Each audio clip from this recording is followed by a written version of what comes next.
और मतदान जो बिहार में होने जा रहा है वो चुनाव 2 चरणों में होना चाहिए। बात जो हमने कही जो बहुत महत्वपूर्ण है कि जो सीनियर सिटीजन्स हैं उनको चुनाव आयोग व्यवस्था करे बूथ पर लाने का, या जो दिव्यांग हैं उनके लिए, और बूथों पे सुरक्षा बल की पूरी व्यवस्था की जाए, क्योंकि बिहार हिंदुस्तान में पहला सिंगल राज्य जहाँ अकेला चुनाव हो रहा है।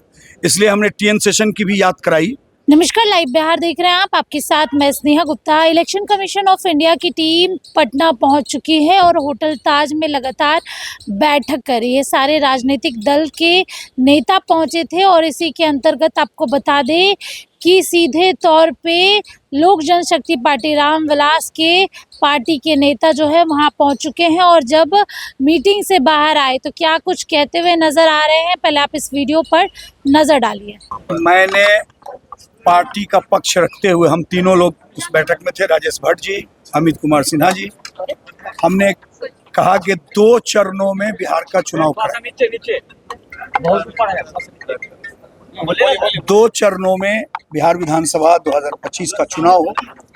हमने मांग किया कि बूथों की जो मतदाताओं की जो संख्या 1200 है उसको घटाकर 800 कम से कम किया जाए।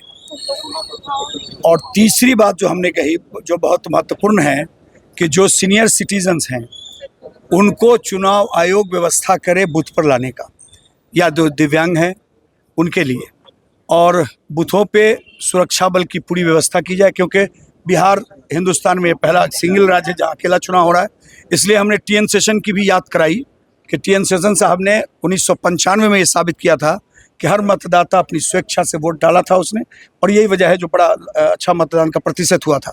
मतदान का जो प्रतिशत बढ़े उसके लिए 800 वोटर्स जब तक उस बूथ पर न होंगे तब तक वो संख्या नहीं बढ़ेगी। जहाँ 1200 होगा तो यकीनी तौर पर उसमें टाइम लगेगा और 5-7 बजे के बाद तो चुनाव खत्म हो जाता है। ये 3-4 बातें हम लोगों ने रखी है और चुनाव आयोग ने हम लोगों को आश्वस्त किया कि निश्चित रूप से आपके इन सुझावों पर हम लोग विचार करेंगे। 2025 को लेकर आज भारत निर्वाचन आयोग से आए मुख्य चुनाव आयुक्त से बैठक हुई, जिसमें 3 लोग शामिल थे, डॉक्टर शाहनवाज अहमद कैफी, अमित किशोर सिन्हा जी और मैं डॉक्टर राजेश भट्ट शामिल था। कई सुझाव हम लोगों ने दिया है कि बूथ पर जो मतदाताओं की संख्या है वो 1200 से घटाकर 800 किया जाए, ताकि पर्याप्त समय रहे और चुनाव का प्रतिशत जो है, मतदान का प्रतिशत बढ़ पाए। और भी कई हम लोगों ने सुझाव दिया कि कई मतदान केंद्रों पर देखा जाता है कि जन सुविधाओं का घोर अभाव होता है, खासकर महिलाओं के लिए शौचालय की व्यवस्था, आम मतदाताओं के लिए पेयजल की व्यवस्था ये कराई जाए, और मतदान जो बिहार में होने जा रहा है वो चुनाव 2 चरणों में होना चाहिए। तो सुना आपने क्या कुछ कहा, उन्होंने सीधे तौर पे बता रहे हैं कि हमने क्या कुछ डिमांड की और इसके साथ किस तरीके से बिहार में चुनाव होना चाहिए, कितने फेज में होना चाहिए और शांतिपूर्वक किस तरीके से चुनाव हो। आप बने रहिए हमारे साथ, तब तक के लिए बहुत बहुत शुक्रिया।